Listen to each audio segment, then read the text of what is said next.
The outgoing French Prime Minister Sébastien Lecornu has said he will brief President Macron on the outcome of his discussions with party leaders on ways to form a new government. Let's show you the scene live in Paris. Grey skies over the Arc de Triomphe. We've been watching the live shot from Paris over the last few hours. Mr. Cornu, a couple of hours ago, gave a statement talking about today's deadline set by President Macron to try to resolve this big political crisis that doesn't seem to end.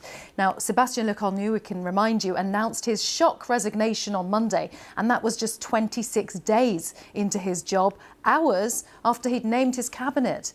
And all of this, as you can imagine, an immense political headache for President Emmanuel Macron. Sébastien Lecornu is the third Prime Minister to reign since December last year. As France grapples with yet more instability, some parties are calling for fresh elections and for President Macron to go. Well, speaking in the last hour, the outgoing Prime Minister said there was a willingness to finalise a budget by the end of the year, adding that the possible dissolution of Parliament was becoming, in his words, more remote. We really have to get out of this situation. This will to find a budget by the 31st of December by this year forces us to move forwards and to have some municipal elections that take place in the best circumstances. The Republican left, I've spoken to them to see what concessions they are willing to make so that we can get out of this situation.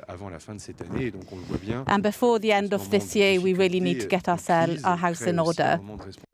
Our Paris correspondent Hugh Schofield explained what Sébastien Lecornu was hoping to accomplish.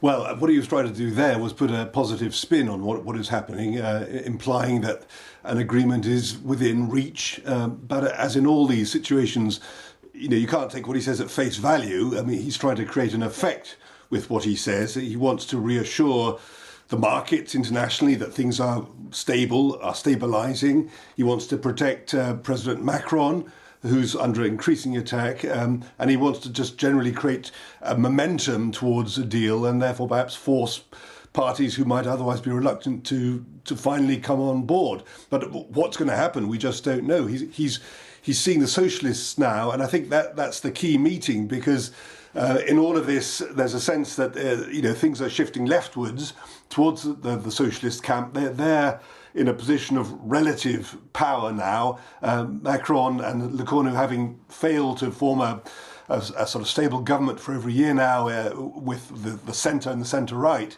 There's this feeling that the socialists should be given a go. But what is their demand? The talk here this morning is of a suspension of the famous pension reform. And that's certainly been a long-standing demand of the whole of the left, but including the Socialist Party, the sort of moderate bit of the left.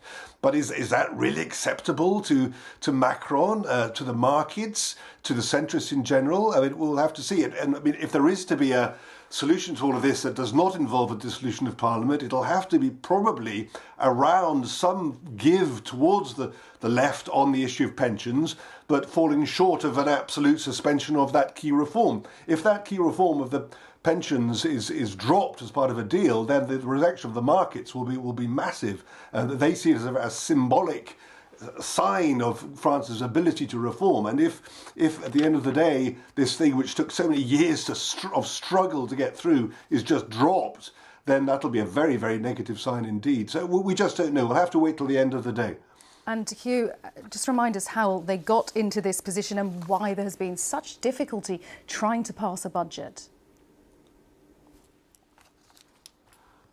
Well, I mean, the background is ground we've gone over many times. The election of July 2024, which produced this three-way house in Parliament, which means that there's no stable government that can possibly emerge. And we've had government after government, prime minister after prime minister, failing to keep a government.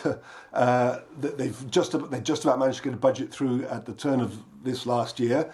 Now the time is upon us to find a budget for next year.